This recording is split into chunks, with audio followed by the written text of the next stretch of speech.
Awesome. So, how are you? Good. Good. Feeling good? Yeah. Good. Feeling Excited good, to be looking here. good? Yeah, good. Well, I'm Mark Stallion, and I'm going to be asking you questions with the Filmmakers Corner for I.F.B Studios' 4th Annual Film Festival.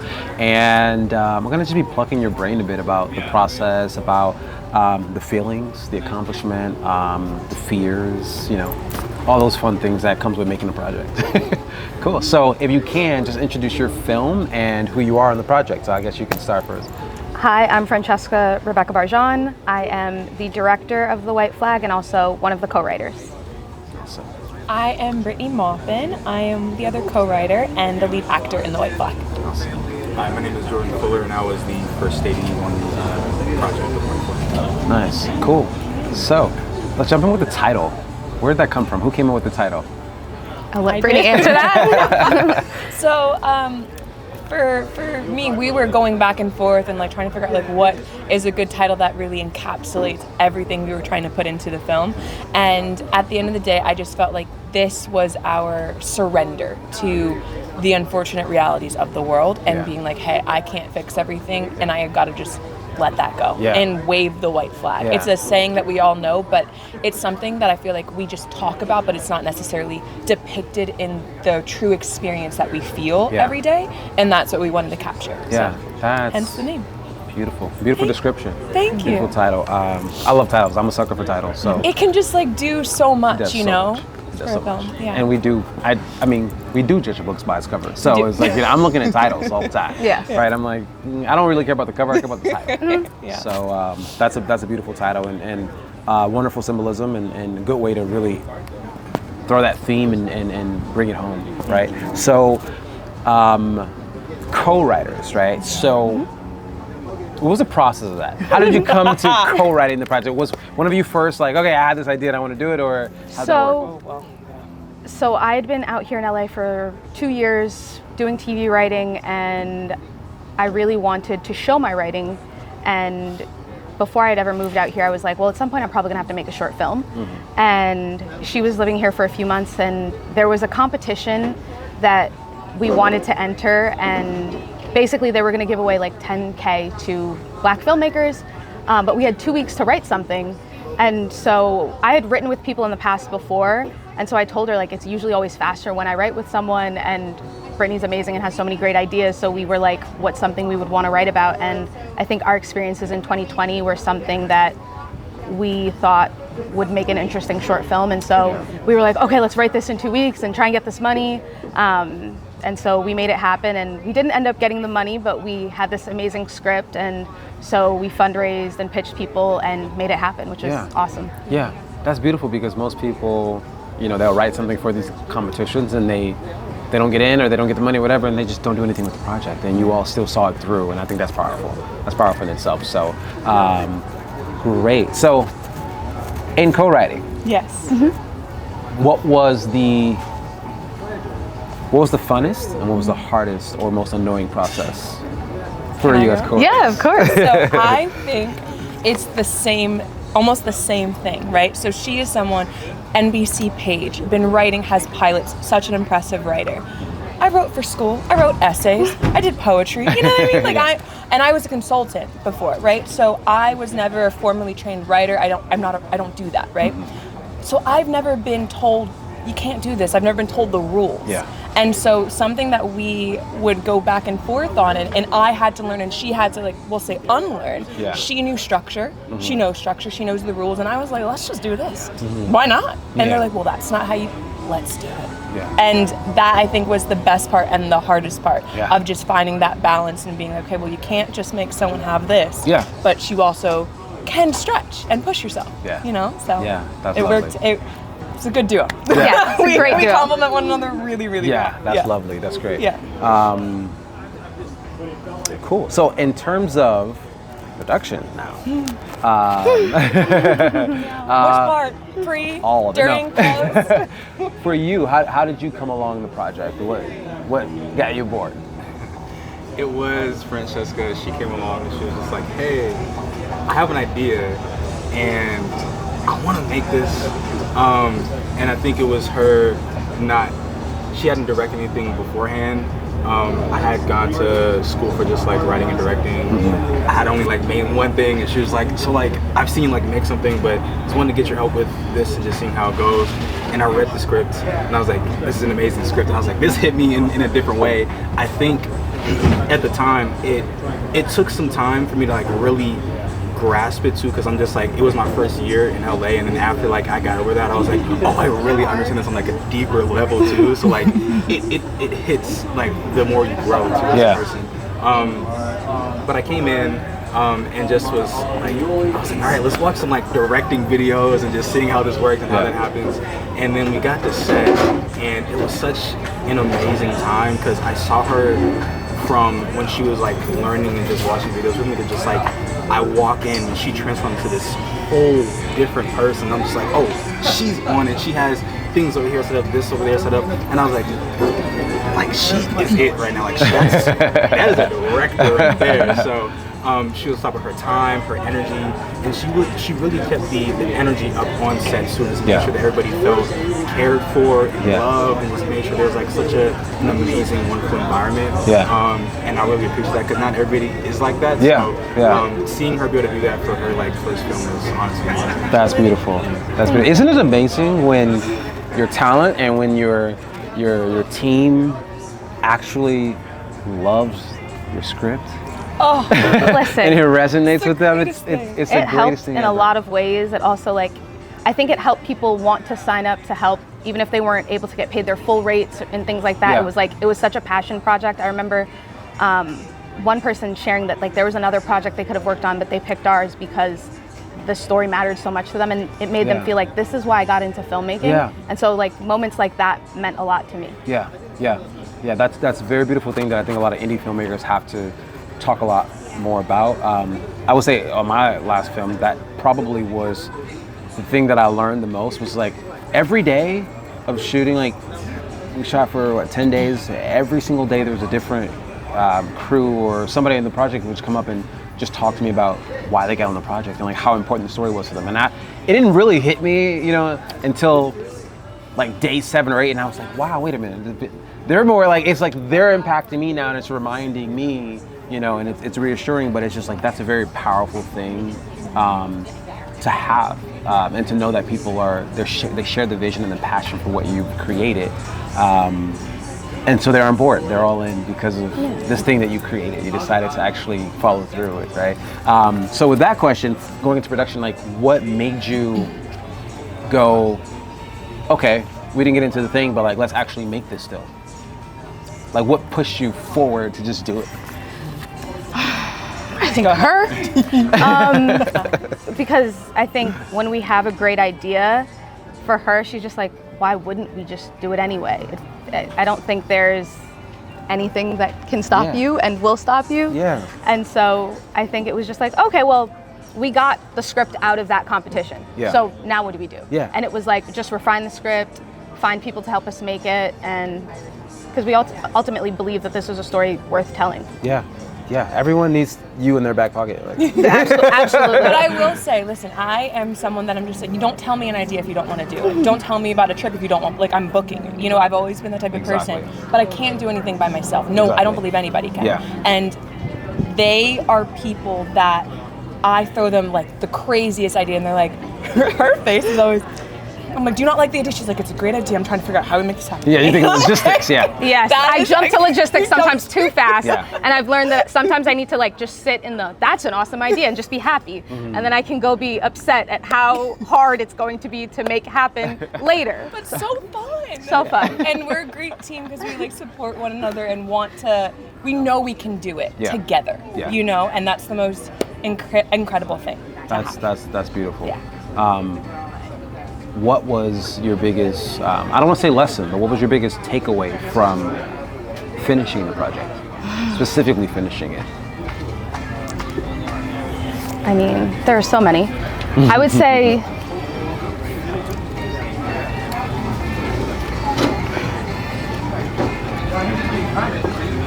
how difficult each part of filmmaking is and how time consuming it is. And it really made me appreciate every person's role in a project, because like without the editor, or the music or just Yeah. the cinematography. There are so many things, it wouldn't have hit the same. Like, I've written so many scripts, and this was my first time making something. Yeah. And I feel like being a writer is so much easier. Yeah. That's what I really learned. Yeah. And so I'm just like, wow, I have so much more respect for filmmakers because it's like, oh, you're choosing to do everything. Yeah. And just, and as a director, yes, you hire editors, you hire colors, you hire all these people, but you go back to them and you're like, no, this isn't what I was imagining. Yeah. So, I mean, we went back with people, because she's also an executive producer, so we went back and we were like, there are things that we envision differently. And so just working to get to that final vision, I understand why movies take years to make. Yeah. So. Yeah. It's so interesting. I try to tell my writing students all the time, you guys have to make something. You have to just get out of that corner, get out of the writer's corner and go make something, because a lot of times the writers don't even know any of the process. They don't know anything. They write it and it's gone, you know? And then it's made and they're like, ha! Yeah, magic. Yeah, so yeah, I think that's really, really important. That's really valuable. So I like that. What about for you?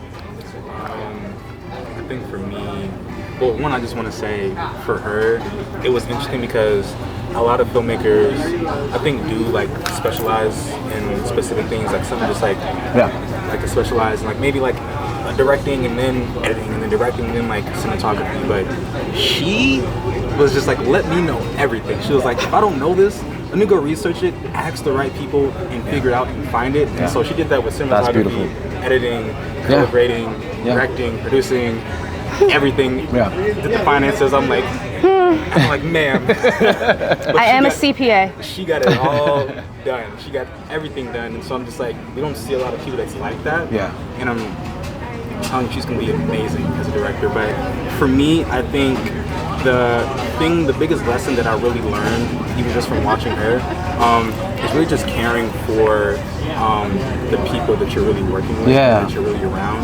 I think just being able to see her, even just the smallest things, the smallest inconvenience that may happen, she would take a step back and be like, let's go figure this out. Let's go like help this person. And like we were even doing like BTS. And she was like, make sure they get their BTS. Make sure that they get their story told. You know what I'm saying? So like she really cared about it. So. I'm so big on that. I don't care if you are booming. I need my boom operator to have like 150 pictures by the time we're done with day 2. Yeah. That's a really big thing. Because I love to take pictures and record things because I think the memories are so amazing. So I want everyone to remember they were a part of this project, and I appreciate them. Yeah, I love that. I'm glad you were aware of that too. Yeah. I made him take pictures someday, so I was like, hey, Nick, go get that interview. I'm the one who would. Yeah. No, that's. But also to AD with. I always apologize to my AD in advance because I'm like, you're gonna be doing a lot, like, because I want everybody to feel like this is their project. Yeah. We're all here, like you said, it takes so many people to do it. This is the only medium where it takes 100 different artists to make one thing work. You know what I mean? Everyone's an artist in their own respect, and you have to respect their expertise and their artistry in what they do. And so, but you also have to make everybody feel like it's theirs and they belong. And so, my AD always has to be ready and willing to like. We're servants. Like we're directing this thing, but we are serving everybody who's here. And so I love that you feel that and that you execute in that space. Yeah. What about for you? What was one of the biggest takeaways from completing this thing for you? I would say, so I have a really big respect for actors that are also producers. And when you're doing something in the indie space, you're so much more involved than if it's like a mega project. So watching yourself do a scene 50 times over and over, love them, they don't know what that's like. It's hard, you know, and you're just like, oh, I could have done that differently. And I called her in a panic and what ended up being one of the best scenes, the psychiatrist scene. I was like, it's awful.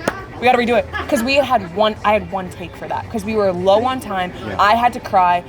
We had a company move that took an hour and a half. We were late to get there. It was a lot. Awful. And I'm so stressed, and I can't just be an actor, I have to gotta be a producer. So I think one, trusting myself, trusting the team, and just knowing that like you're gonna be the hardest on yourself. And it is better than you think it is. And like listen to when people give you feedback and put people around you that aren't just gonna be like, oh my god, it's great. Like that will actually tell you helpful advice and feedback, and you can do it. You know? Yeah. So I didn't think I could. I love that for you. Thank you. I love that for you. It's a not everyone gets to do that experience early on. Yeah. You know what I mean? Very fortunate. And we'll ask the question too with a lot of greats. It's like, okay, we have a lot of these big people. Aren't you writing, producing, or doing your own stuff? They don't have the stomach for it. It scares them. They didn't start doing it. Yeah. So they've got so established as just the actor for so long, and you have people just now getting into directing, and it's like, oh, you've been doing this for 25 years. You're just now deciding to direct something, right? Or create opportunities for yourself, but that's not an easy thing to do. It's not. So I'm glad that you're doing it early, and it's something that you're feeling and learning from now. Yeah. Right. It's going to make you that much more powerful. Thank you. Yeah. One of my last questions is for all of you. I'm just curious to know, like, who's your? This is going to be in the writing or the directing space, or in just filmmaking space overall. But like, who's one of your favorite directors, writers, filmmakers right now? For me right now, it's definitely Ryan Coogler. Okay. I watched Sinners, and it made me hopeful to tell the stories that I want to tell. I'm excited about fantasy and Black history, and I have an idea for a feature about the Haitian Revolution and voodoo that watching his film made me feel like I can make that. I think sometimes in this industry, we feel like the same things get made over and over again, and that they don't want different, interesting stories, especially from Black people. So I think Ryan Coogler just gives me a lot of hope for our future. Okay, cool. How about you? I would say my biggest would have to be Jordan Peele. I think one, because my name is Jordan, and two, I remember when I was like 18 or 17 when Get Out came out, and I saw that, and I was like, it's unbelievable. I can be that. Like, I can do that. Yeah. It gave me kind of this like knowledge and I can really go and pursue that, and that's really like what I've been trying to do ever since then. It's been a big inspiration for me. So yeah, that's beautiful. Issa Rae. Yeah. She has done a lot of what I want to do, and just like taking something, like making your own thing and then making your own world outside of that, and then being able to bring people into that world and give them an opportunity is something that I want to do desperately. So that way I can control the type of things that when I'm in that are out, and then the types of stories that are told. Yeah. You know? Yeah, nice. I love all of it. I love all of it. Are you all familiar with Ava? Yeah. Yes. Ava DuVernay? Okay. Yeah, I would say for me probably, she consistently just holds herself up there for me. I'm amazed over and over and over again. Not just at her vision, but in the way she makes it come to life. From beginning, middle, end, the way she runs her sets, the way that she involves everyone who's involved, truly. And then honestly, just the way she uses theme. I think she tells a story without doing too much. You know what I mean? On a level that's just, I'm always learning. Every time I see something from her, I'm learning, and that's beautiful. It just stretches you. So, yeah. My very last question is, what do you want people to take away from this film after they see it? I'll let you go first. So a little insight in this film. We went back and forth. There's a part to the ending that got removed because we were. I was being a little stubborn, and I was just like, I didn't want a just happy ending, like, oh, all this bad thing, but it all comes together. And the quote at the end is, let this radicalize you rather than lead you to despair. Miriam Kaba. That was because of her that we added that. Because it's not about saying, oh, surrender, it's over. It's about saying, if you don't do something and you don't make a change, it will be. But you still do have control. So the takeaway is get up and fight back. Because otherwise we're done. Yeah. And I'm very passionate about that. Wow, beautiful. Great. Well, thank you for sharing this space with me, for sharing your film, and for allowing me to ask you these questions and pluck your brain. Yeah, just thank you all over again. Thank you so much. Thank you for the space. This is awesome. Yeah, good. Thank you so much. Awesome. Yeah. We're good. Okay. That's great.